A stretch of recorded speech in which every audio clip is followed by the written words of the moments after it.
Hey campers, yeah, it's a dicey day today. I'm already on my third cup of coffee.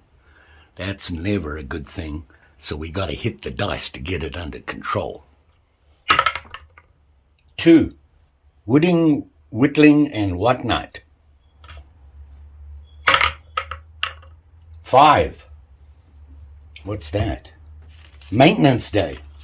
Do some work. I'll put that in there. Oh, ain't that convenient? I need to do some work on my knives. Maintenance, cleanup, fix problems. Ha! I gotta tell you, campers, it's gonna be a hot one today. Muggy and really hot. It's already hot in the shed. Don't think I want to work in here. So, let's go and do some maintenance and whatnot. In the man cave. Let's check it out. Okay, back in the man cave. It's a little cooler in here. Not much, but it's cooler. The dice have spoken. I need to do maintenance on my knives and whatnot. Well, what to do, I have quite a list. Like this. Yeah. So I need to fix my problem I'm having with wooden handled knives and stickiness. So what I decided to do was do a little research on it. The easiest way to do it was search the Opinel issue. And lordy, there's a lot of stuff out there. So what I did was I made notes. I'm going to try this stuff and see if it works. What I'll do is I'll post links below to the different places that I found this info. None of this is my idea. This is from other people that said it works. But all my wooden handles seem to have that issue of wood swelling. And in Minnesota, winter, it's wet, snow, rain, sleet. Summer, hot, muggy. It's an all year round thing. What I want to do is I'm going to show you some of the issues and the way that if you find yourself out there and you haven't done any of this stuff, how to get around the sticky issue. Mary decided to join us. I'm going to be working. I have different stuff on the table today. Things for maintenance, oils and things like that. Lots of stuff to sniff. Now, if any of you own an Opinel, I'm sure you've come across that problem. This is the oldest Opinel I own, and it's a number 8. And I got this years ago, and I used it for many years as an EDC. At work, outdoors, around town, always had this guy. And I had bought a sheath with it, and you saw that sheath when I basically made a copy for my other number 9. Just made it a little bigger, but more on that. The number one problem you have with an Opinel is this. You see how stiff that is? Look, I can't even. You hear it? Horrible. Their knives are great. They work perfect and everything. They're a really good blade. You can't beat the blade. And of course, the handle is perfect. The problem is the handle and the blade don't go together very well because of that swelling issue. Should you find yourself trudging around the wilderness or wherever you are, and you have this issue, now with this number 8, I haven't modified it and everything, so it has a nail neck. You can get your thumbnail in there and get it out, okay? If you're like me, I'm old and brittle. Every time I do that and it sticks really well, I break my thumbnail. So I went online and had a look. This is the number one thing everybody says you should do should you find yourself in that situation.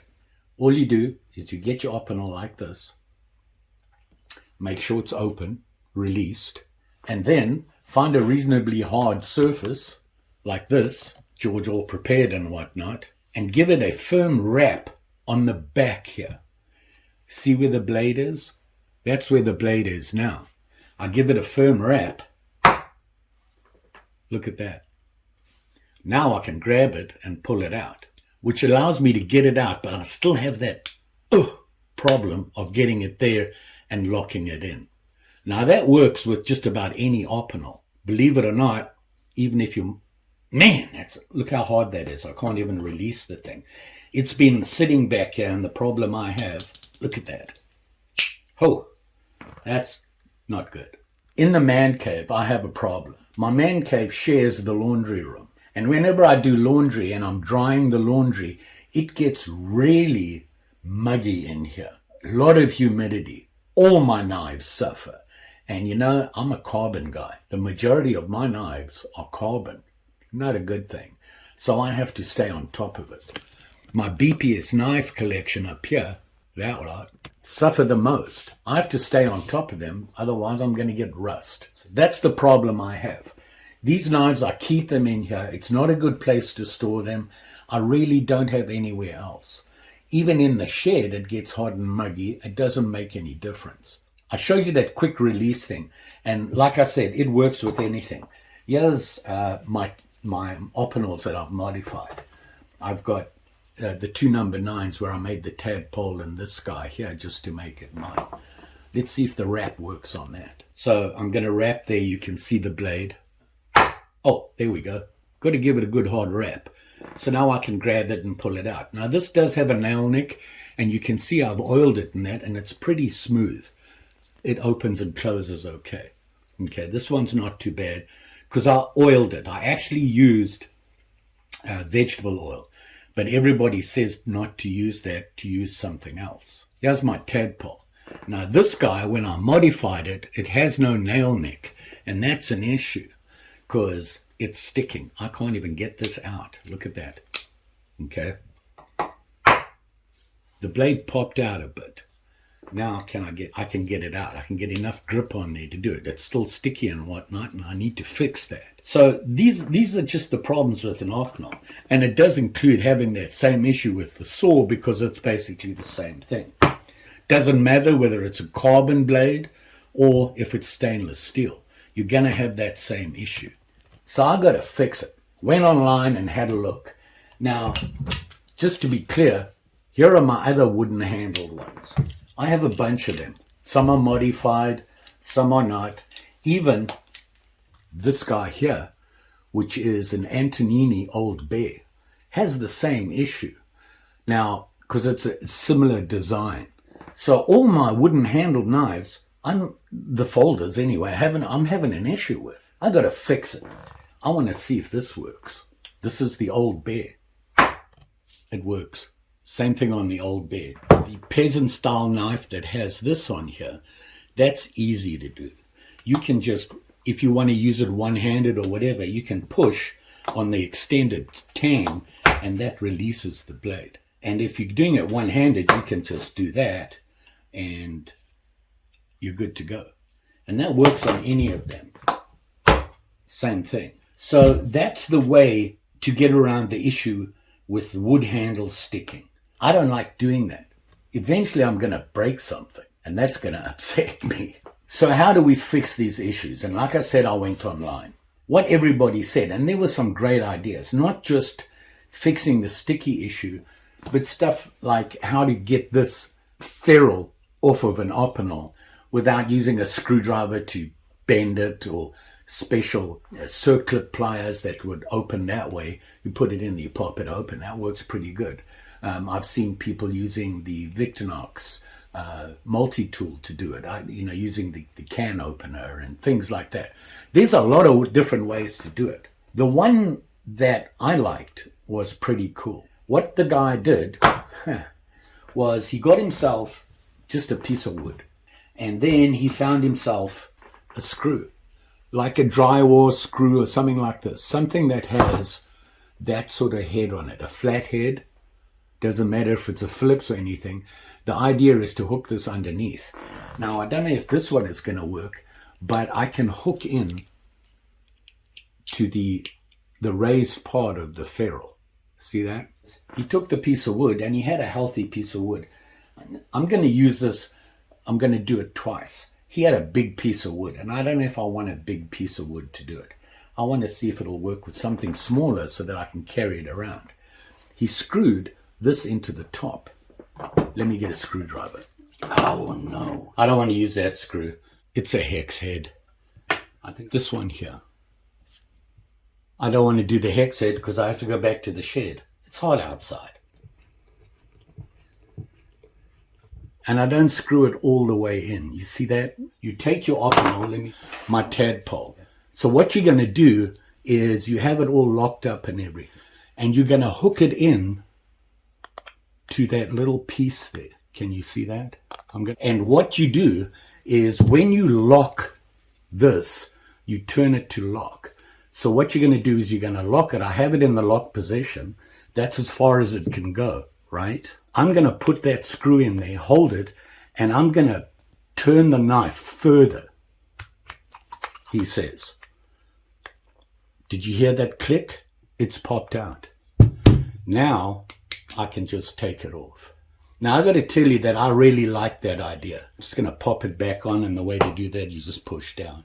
And I have it back on. A great tip, and I thought it would be great. Then I thought, this is a little big. I want something that I can carry with me anywhere. This is a little bit too much. I really like the idea of this one, so I'm going to give that a try. I'm not sure it'll hold and take the pressure though. Okay, I screwed that same screw into this little thing. I was worried about splitting the wood. It seemed to work pretty good. This is that Opinel, my old Opinel, that is like trying to open a rusty old gate. So I put it on there and keep turning. You can tell, you see how that's popped away from the end there? It'll come off just like that. So it works. Ha! I have a portable one. I'm wondering if something like this would work. This is a bigger disc. If you look at the screws here. See that? I'm going to put it in the other side. Okay, I have it in there. Now, so I have two different. I have here an Opinel number 10. It's a little bigger, and I'm assuming this is going to be harder to pop off. Does it stick right now? Not really. It's working just fine. But I want to get this off because, hey, I want to do some maintenance. I want to oil. So I want to see if this one will work. Oh, look at that. It popped right off. See that? So now I have my tool to carry in my, I don't know, EDC pouch, my possibles pouch, my everyday things pouch. You know what I mean. Nice little tool to have if you're an Opinel guy. Will it work on the saw? Let's check it out. No problem. Wow. It pops right off. There you go. The old bear doesn't come apart. See that? It doesn't have the out ferrule on it. So you don't need to take anything off. You can do your maintenance through the slot. So now we've figured out how to pop the stuff off the Opinels, and because we need that access in here where the blade is, because that's the issue. All the stickiness is typically in this area here on the Opinel, on whatever. They all have that stickiness in there where the pivot point is. Obviously, to stop it from happening, you want to keep your knives in a dry, humid-free place. If you can't, you know those little moisture sucker-uppers you get in shipping boxes and things like that, you might want to throw that in wherever you're keeping your knife and stuff. That's a way to prevent it.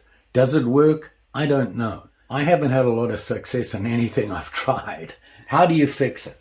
Well, online I saw guys talking about taking your Opinel apart, taking the pin out and taking it apart and actually removing some of the wood around the pivot area. Not a fan of that. They're talking about removing this pin, going in there, making the gap in here a little bigger. Man, this thing's ugly. No wonder it's sticking. It needs some maintenance. It's been sitting there for a while. So you want to take that off. We now know how to do that. Now what do you do? Well, some interesting ideas. The number one thing that everybody talked about was oiling. Put oil in there. Some people said a vegetable oil. Some people said mineral oil. Now, I've tried vegetable oil. It kind of sort of worked. So I went and bought me some mineral oil.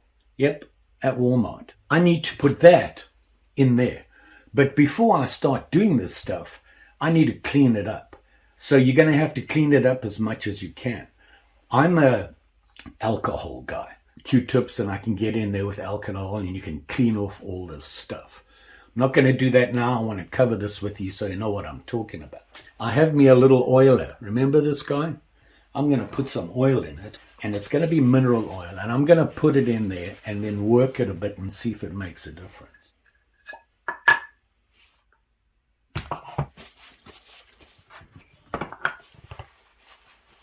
So this is the guy we want to do. So I got to get oil in there, in the top here, and, you know, hopefully it'll move on to the blade if I work it back and forth. Hopefully it'll seep a bit, and let's move it around. Oh. This makes me nervous when it slips like this. These blades are so sharp. You're fiddling with them.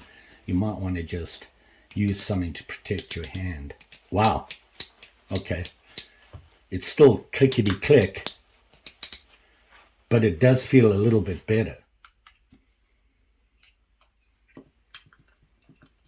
Okay. I'm going to let this guy sit and see if it helps.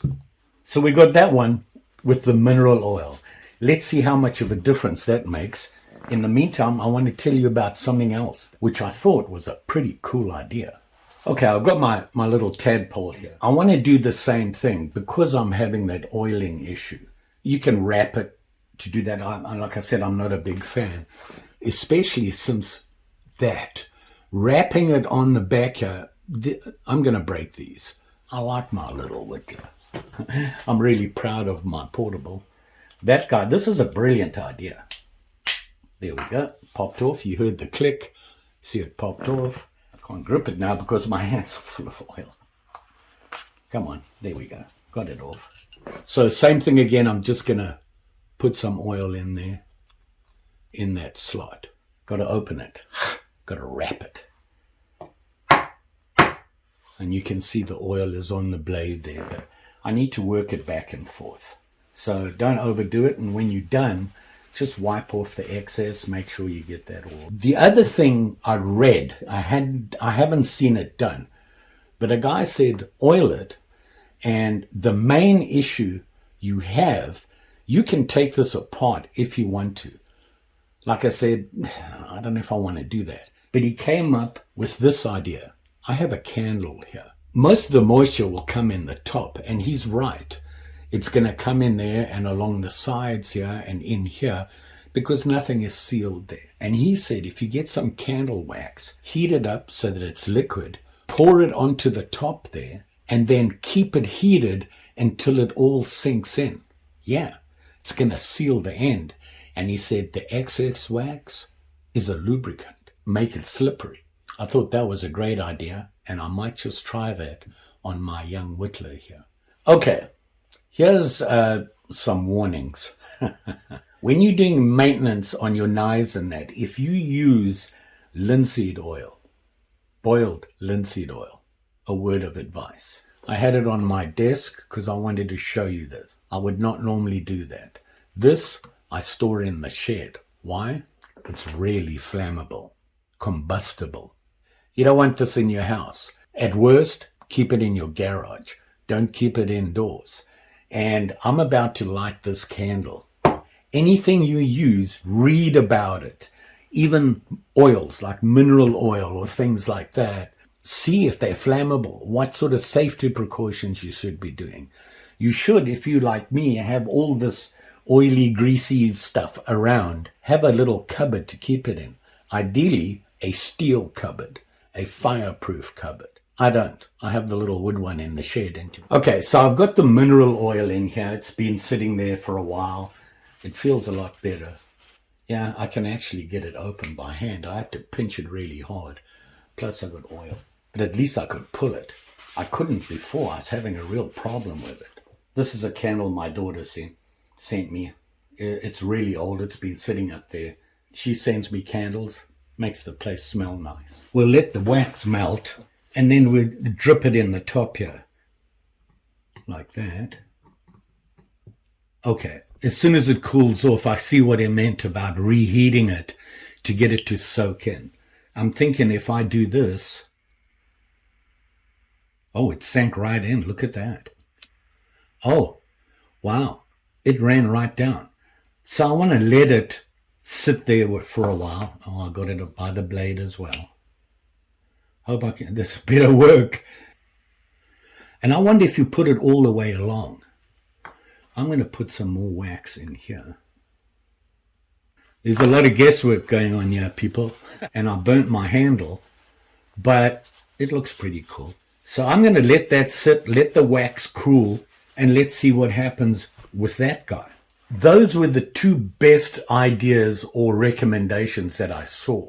What I wanted to talk about now was maintaining your knife.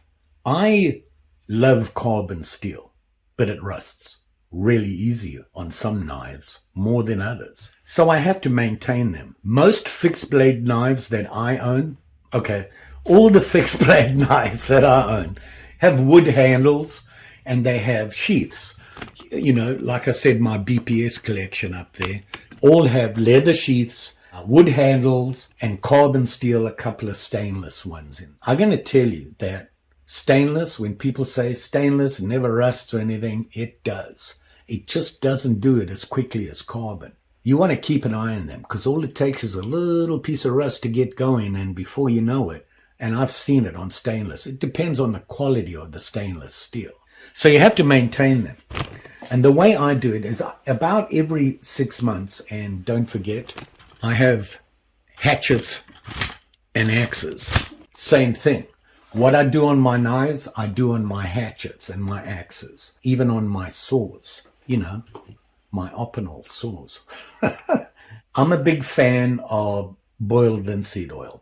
I think it works really well. And the way to do that is if it has a coating on it, it's not going to work. Okay, you just want to wipe it off and keep it clean if your wood has a coating. If it doesn't, you can put linseed oil on. First time you do it, when you get your knife, you want to do it a couple of 150 times. When you first get your knife, saw, axe, the wood, if it doesn't have a coating on it, now I take the coating off all of my axes because that coating on is really a shipping protection coating. It'll last a long time.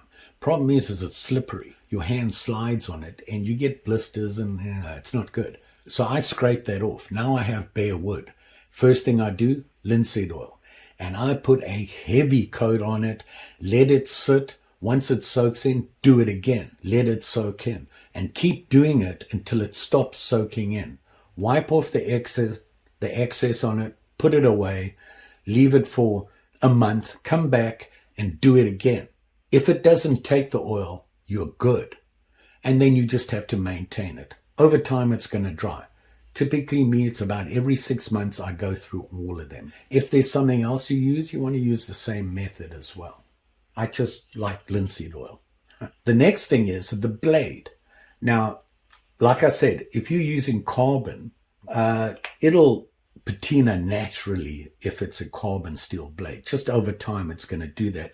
I personally use gun oil. If I sharpen a knife and it's a carbon, when I'm done, I wipe it off and put gun oil on it. Keeps the moisture off the blade. If you like your knives and you like carbon, you deal with it. The next thing is sheaths. And I have mine here. This is the sheath I made actually for my number 9 that I modified, Opinel. The leather, when you have leather dries out. And when you have crinkle cuts on and you have bends on them, you have the edging here, there's certain things you should be doing, allegedly. So I read about. On the edging here, the leather hasn't really been tanned inside or whatever they do to it.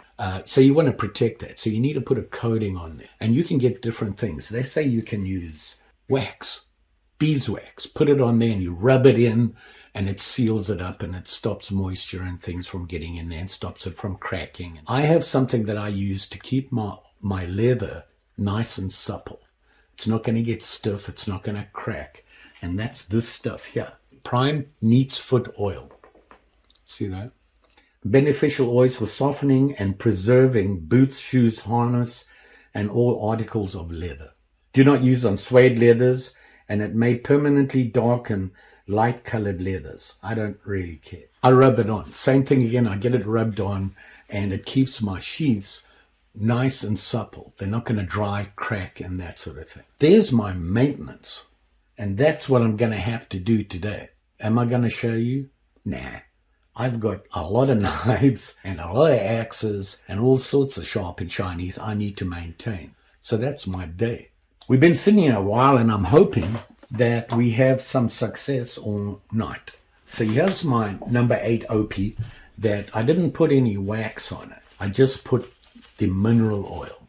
It still feels... Oh! Wow. Okay, hold on. That certainly helped. Look at that. It's not as... I can actually move it. And that's just using the mineral oil. I'm using this to open and close these things. I'm doing this with so many blades. I've got oil and things on me. So I'm using this to grab the blades. I don't want to slip. That kind of sort of worked. Let's see how my little guy here worked. You can't even see the wax. I can feel it. I can feel the wax there. It probably needs more. And you can see the wax sitting in there. Okay. And I'll put it in here as well. So now we've got to open it up by giving it the what for. And you can see there's wax on the blade there. And looking in here, I can't even see the wax that we put in there. So it has sunk into the wood. That extra heating, once you put it on, obviously makes a huge difference. I'm using the cloth to grab it because I have oil on everything. But remember when I pulled it before, I had to really struggle to open it. Look at that. Wow. It works. That's what I'm going to do from now on until I find a better fix. And that is mineral oil and some wax. Where did I find that information about the wax? I'll see if I can find the link, but it was on Blade Forum. What a good idea. Those knife expert guys, they know what they're doing. There it is there. Opens, closes, oily fingers and all. No problem. Look at that. What a great idea. I'll be spending all day on this. So there you go. Some tips on dealing with wood-handled issues. And of course now I have the world famous portable tool for Opinel. Just saying. And you'll be safe out there, especially when you're doing your maintenance. Careful opening and closing stuff, playing with blades and wiping them. Got to be careful. Thanks for watching. See you again soon. Bye.